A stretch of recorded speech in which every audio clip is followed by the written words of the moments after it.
The night was quiet, the streets nearly empty, the kind of silence that makes people let their guard down. Two men lurked in the shadows, their eyes locked onto their target, a lone woman walking confidently down the sidewalk. They had picked her carefully.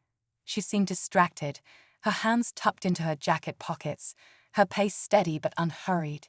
Easy prey. At least, that's what they thought. They exchanged a quick glance, a silent agreement. This would be over in seconds. One of them stepped forward, blocking her path.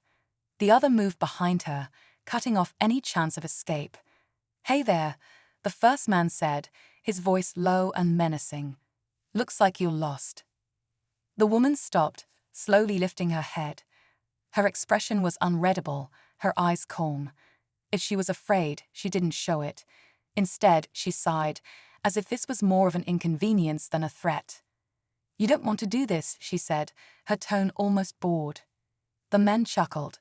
They had heard that before, empty bravado, fake confidence. It never meant anything. But what happened next was something they never could have prepared for. Before either of them could make a move, she exploded into action. In a blur of motion, the man in front of her found himself on the ground, gasping for breath. The second man barely had time to react before he felt an iron grip on his wrist, twisting his arm in a direction it was never meant to go. Pain shot through his body as he collapsed to his knees. Panic set in. Who was this woman? And more importantly, what had they just gotten themselves into? The man on the ground wheezed, clutching his ribs, trying to understand what had just happened. The other struggled to move, but the woman's grip was like a steel vice. His wrist felt like it was on the verge of snapping. He had no choice but to look up at her, his face twisted in pain and confusion. This wasn't supposed to happen. She was supposed to be an easy target, a random woman walking alone at night. But there was nothing random about her. She finally let go, stepping back just enough to give them space. Space to run if they were smart enough. "Still think this was a good idea?" she asked, tilting her head. There was no fear in her voice, no anger. Just a quiet confidence, like someone who had seen this all before. The man who had been pinned scrambled back, his mind racing. Who was she? A cop? An undercover agent? No, something about the way she moved, the way she reacted. It was sharper, more precise. This wasn't just someone who had taken a few self-defense classes. The other man finally caught his breath and forced himself up, his hands shaking.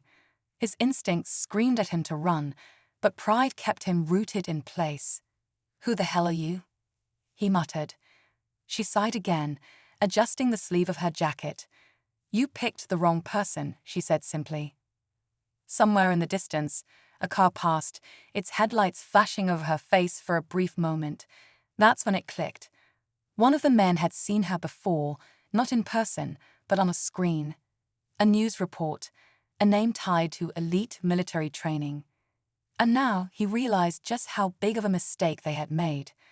The man's breath caught in his throat. He had seen her face before, but now, standing in front of her, he wished he hadn't. The pieces started coming together in his head: military training, hand-to-hand combat skills, and a name whispered in reports about high-level special operations. She wasn't just some woman on the street. She was dangerous in ways he couldn't even begin to understand. The other man, still clutching his side, didn't notice the realization dawning on his partner. "We're not scared of you," he muttered, forcing himself to stand up straight. His voice lacked the confidence it had before. The woman just raised an eyebrow, her expression unreadable. "Good," she said. "Then maybe you'll actually learn something tonight." The man who recognized her grabbed his friend's arm, his grip tight. "We need to go," he said under his breath, but it was already too late for a clean escape. A sudden noise broke the silence, a car door slamming shut down the street. The woman's head tilted slightly, just enough to register the sound. The two men tensed. Was someone watching? Were they part of something bigger without realizing it? Then a phone buzzed in one of their pockets. The man who had recognized her hesitated before pulling it out. His heart dropped when he saw the message on the screen. ****, walk away. Now, Asterisk asterisk. His hands went cold. Someone else knew what was happening. Someone who had been watching. But was the warning meant for them, or for her? The woman remained still, her gaze unreadable, but something in her posture shifted. She knew something they didn't. And that made her even more terrifying. The man holding the phone felt a cold sweat forming at the back of his neck. His fingers tightened around the device as if gripping it harder would make the message disappear. His mind raced. Who sent this? How did they know what was happening? But before he could process it, the woman took a slow step forward. "You should listen," she said softly, her voice calm but firm. "Walk away while you still can." Her words weren't a threat. They were a warning. And somehow, that made them even more terrifying. The other man, still unaware of the growing danger, clenched his fists. "No way," he muttered. "We don't just run." His pride wouldn't let him back down. He had been in fights before, dealt with tough situations, but something about this felt different. He just didn't know why. The street lights above flickered slightly. The air felt heavier, as if the city itself was holding its breath. The man with the phone swallowed hard and turned to his friend. "We need to go, now." His voice was urgent, almost desperate. "You don't get it. This is bigger than us." The woman's gaze flickered past them for just a second, toward the parked car down the street, toward the shadows just beyond the light. They weren't alone. Someone was watching. And then, almost as if answering the tension, another phone buzzed. This time, it wasn't the men's. It was hers. She pulled it out without looking away from them, her face still unreadable. She glanced at the screen. Then, without a word, she slid the phone back into her pocket. Her expression changed, just slightly. Not fear, not worry. Something colder, more focused. The real fight hadn't even begun yet. The air felt charged, like the moment before a storm. The woman's fingers twitched slightly, not out of nerves, but as if she was preparing for something. The two men saw it, even if they didn't fully understand what it meant. The one with the phone still in his hand felt his heartbeat quicken. The message had rattled him, but the way she reacted to hers, that terrified him more. A sudden movement from down the street made them all shift. The parked car, the one she had glanced at before, suddenly roared to life. Headlights flared, casting long shadows across the pavement. The driver wasn't just watching anymore. They were making a move. The man who had recognized her took a step back, his mind screaming at him to leave, to get as far away from this as possible. But his partner, still too stubborn or too ignorant to sense the shift, scoffed. "What, you got backup or something?" he sneered, trying to sound tough. The woman didn't answer. Instead, she turned slightly, angling her body just enough to face the approaching car. Whoever was inside wasn't just an observer anymore. The vehicle slowed as it neared. The windows were tinted too dark to see through, but something about it felt off. The tension between the three on the street shifted. Suddenly, it wasn't just about the failed attack anymore. The man still gripping his phone finally lost what little control he had left. "I'm done," he muttered under his breath, backing away. His friend shot him a look. But before he could argue, the woman finally spoke again. "You should both go." This time, it wasn't a warning, it was an order. And then the car door opened. The car door swung open, and for a brief moment, everything seemed frozen. The two men barely breathed, their bodies tense, waiting to see who, or what, was about to step out. The woman didn't move. She just watched, calm, as if she had expected this all along. A figure emerged, moving with a quiet confidence that sent a chill down the men's spines.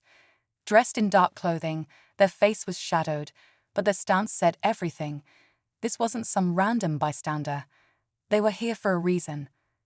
The man still gripping his phone swallowed hard. "Who is that?" he whispered, his voice barely audible. The woman's eyes didn't leave the newcomer. "Not your problem," she said. The figure took a step closer. The street light finally caught their face, and the two men stiffened. This wasn't just some backup. It was someone who looked like they belonged in the same world as her, someone trained, controlled, dangerous. Then the unexpected happened. The figure didn't look at the woman. They looked straight at the two men. "Get in," they said, their voice low, unreadable. The two men exchanged a panicked glance. Every instinct told them to run, but something about the way the newcomer spoke made it clear. This wasn't a request.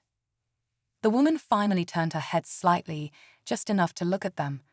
For the first time, her expression shifted, and what they saw there made their stomachs drop.